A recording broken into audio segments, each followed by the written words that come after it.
So ayun mga bossing, magandang hapon sa lahat. So ito, marami-rami tayong available na units ngayon mga bossing. So isa-isay natin sa inyo. Mga boss, tapusin nyo yung video. Malalaman nyo yung presyo mga bossing. So ito, puro madidiin yung unit natin ngayon sa garahe mga bossing. Puro mid tayo mga boss, may mga budget meal rin tayo. Sedan, automatic, SUV na manual diesel. Marami tayong yan mga bossing. So ito, unahin na muna natin si Abu mga bossing.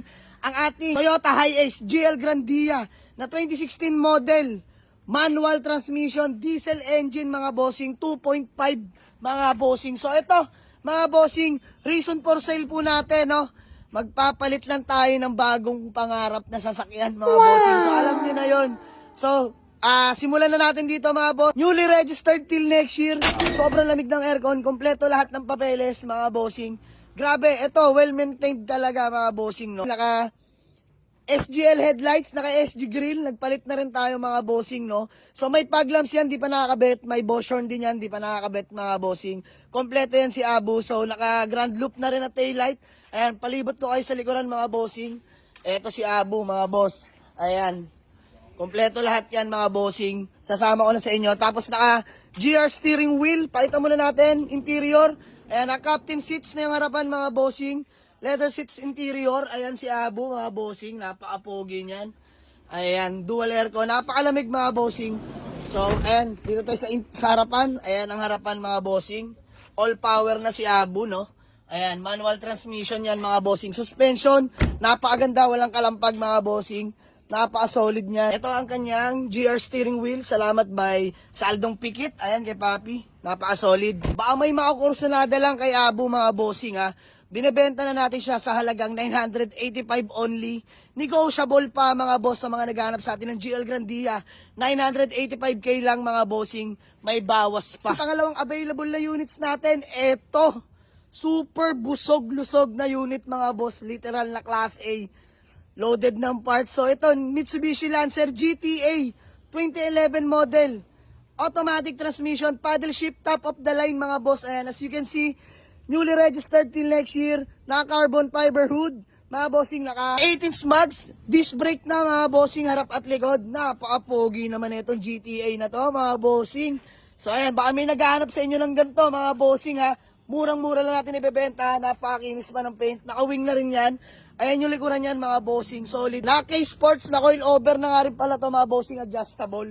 Napakakinis ng paint. So mga boss, check nyo na lang dito sa garahe para mas ma-feel nyo at only test drive naman tayo. Interior, ayan mga bossing, sobrang solid, automatic yan, plus minus. Grabe, wow unit to mga boss, as in. Sobrang pogi and laki ng head unit to. Di ko alam kung ilang inch yan, 11 or 12. So ayan mga bossing, binebenta lang natin to sa halagang 395k. Negotiable pa mga boss, mabilisan lang, puntahan nyo sa garahe. And the next na available na unit, ito, Honda City Transformer BX Look 2015 model. Automatic transmission din mga bossing. So registered till next year. Sobrang lamig ng aircon. Newly wash over by Urbanica Gang. Napakakinis ng paint. Naka 17 smugs na rin yan mga bossing. So ito, napaka-pogi rin ito mga bossing. Gagamitin nyo na sa mga naghanap sa atin na automatic transmission. Ayan, palibot ko lang sa inyo mga bossing. Hanggang likuran. Ayan. Quick video lang to mga bossing ha. Ayan, all power na nga rin pala yan. So i-detailed pa natin to. Bukas pwede na to mga boss. Simulan na namin ngayon yung pag-detailed nito. So dito is 410k. Negotiable pa. Puntahan nyo lang sa garahe mga boss. The next na available na unit para naman sa mga naghahanap sa atin ng manual. Ayan, this one is Toyota Vios. Manual transmission 2015 model. Legit first own mga boss. Ito yung nasa vlog natin na legit first owner na pagkuha na natin mga bossing. So kakarin nyo lang ng rehistro. Valid na till next year. Sobrang lamig ng aircon. May mga kasa markings pa. Fresh interior mga bossing. Pakita ko na sa inyo. All power na nga pala yan. All window properly working. Grabe. Sobrang fresh ng interior niyan mga bossing. Ayan, manual transmission. Ayan yung manubela.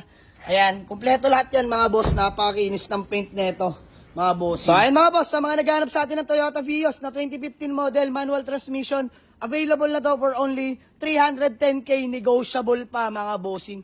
And then next, another Toyota Vios na manual transmission. This one is 2010, Batman kung tawagin. E-variant, all power din mga boss. Legit first owner din.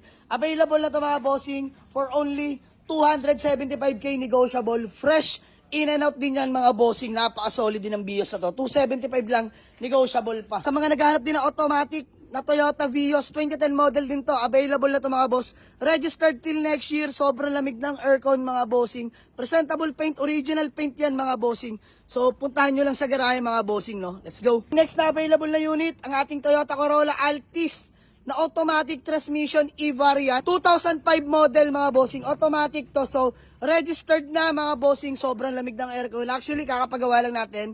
Shoutout kay Kuya Deb. So stock lang mga boss. Stock mags, no? Makakapal pa mga goma. So interior na ito, sariwa rin mga bossing. So ayan, pakita natin sa inyo. Ayan, all power na. And mga boss, fresh interior pa mga bossing ang ating Altis. Ayan, 2005 automatic transmission, no? So sa mga naghahanap sa atin ng ganito, mga bossing, available na to for only 225k. Negotiable pa, puntahan nyo lang sa garahe. Next na available na unit, ay ito. Sa mga naghahanap sa atin ng SUV na manual diesel. Ayan, this one is Mitsubishi Adventure 2010 model, manual transmission, diesel engine mga bossing. Registered mga boss, sobrang lamig ng aircon. Dual aircon mga bossing. Ayan, flex ko lang sa inyo. Stock lang, mga kapal mga goma, mga bossing. Eto, hanggang likuran mga bossing. Tower light, ayan. Pogi ng ating Adventure. Manual diesel to mga bossing ha. So interior, all power na mga bossing. Power window, power mirror, stock steering wheel. Ayan, leather seat interior. So pinaharis na ng owner. Green din, ang cute. So ayan, manual transmission yan mga bossing. O dito, mga naghanap sa atin ng manual diesel, mga bossing na SUV. Available na to for only 295k. Negotiable pa. Puntahan nyo sa garahe. Yan, next na available na unit. Ito sa mga naghanap sa atin ng budget meal na automatic transmission. This one is Toyota Camry 2005 model, automatic transmission. So registered, kompleto lahat ng papeles, sobrang lamig ng aircon mga boss. Automatic transmission to, no? Original paint pa to mga bossing, napakinis pa. Stock mags, mga kapal din mga goma mga boss ng ating Toyota Camry. So ito, available na to mga boss for only 210k lang. Negotiable pa mga boss. Kaya pa natin ibaba yung presyo nito. Napakatino nito mga boss. Puntahan nyo na sa garahe. Next available na unit, ang ating Ford Escape na 2012 model. Automatic transmission mga bossing. So registered till next year. Sobrang lamig ng aircon. Kompleto lahat ng papeles. Smooth shifting, no delay. Presentable paint pa to mga bossing ha. Ayan, lamig ng aircon yan mga bossing. So dito, 225k negotiable pa. Puntahan nyo lang sa garahe. Let's go. So ayan ang ating mga ilan na available na unit mga bossing. So ayan, fresh in and out. Himas at latag na yan mga bossing. So eto si Abu. Sana may mga kursunada na kung wala ice lang mga bossing. So sa mga gusto mag-walk-in, Waze or pin nyo lang sa Google Map. Jamalix Auto Garage. Paliparan 2. Dasmariñas Cavite mga bossing. So walk-in na kayo mga boss. All units are still negotiable. Upon viewing, madali tayo kausap mga bossing. Let's go. Have a nice day. Peace out.